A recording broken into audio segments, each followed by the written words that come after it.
Naiyak ang aking baby dahil inaantok pa yan. Anong oras na kasi kaya ginising ko na. Kailangan na niyang gumising para mamaya ay may maitulog pa siya. Kung hindi, anong oras na naman yan matutulog.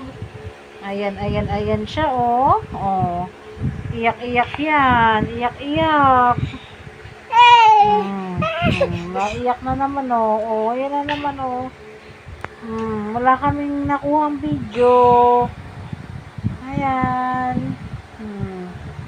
Sige, cry na. Oh, ayaw na niya mag-cry kasi nahiya na siya, eh.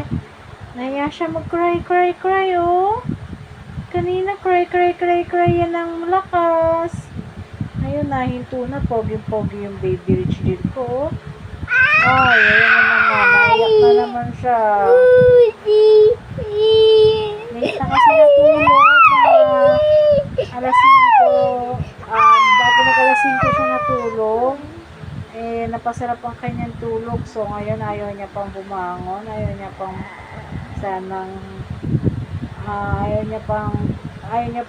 dapat matutulog pa siya ulit. Ayan. Eh, kaso, sabi ko, mamaya, ako na naman mahirapan. Kaya, hindi ko na siya pinatulog. Ayan na po. Naninipa pa yan, no? Sinisipa pa niya yung cellphone ng mama niya. Wow.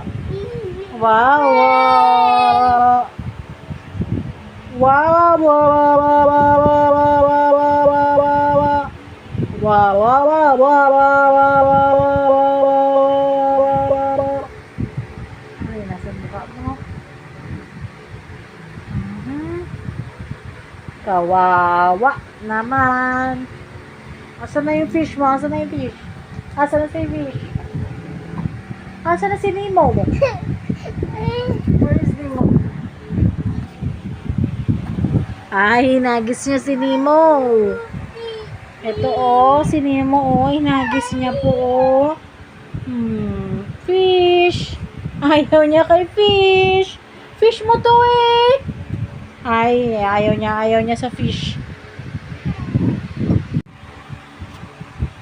Napakakalat na naman ang kanyang toy area. Hiwa-hiwalay na naman ang kanyang toys. Ginulo na naman niya yan. At ayusin ko po mamaya. Pag natulog ulit siya mayang pangayong gabi. Hindi ko na po inayos kanina. Kasi alam kong magigising siya at guguluhin na niya ulit yan. Kaya for now, ganyan yung damit niya na nakasabit. Siya rin ang may gawa niyan. Inilabas niya sa may cabinet. Ayan po, napakagulo na naman ang kanyang toy area. Ayan po, nilagyan ko siya ng mat. Pang ano po yan, pang yoga. Para po maayos tingnan. Mga damit, nilaglag niya galing dyan sa cabinet na yan, sa Durabox. Siya rin ang nakasira ng pintuan na yan. Kakabukas, sara, bukas, sara yan. Nasira niya yan. Yan po. Ayan po, oh, hawak na niya si fish. Ay! Inalis niya si fish! Oh, hold your fish! Inalis siya si fish, ayaw niya ma-video ng kasama si fish. Fish! Ay, tinapon si fish. Ang batang late matulog. Oh, wow.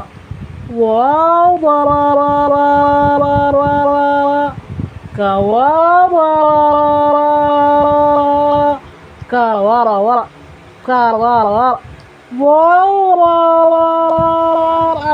Aray.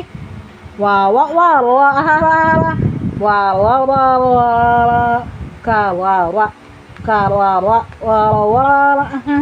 Oh, yung fish mo. Asan na si fish? Oh, fish.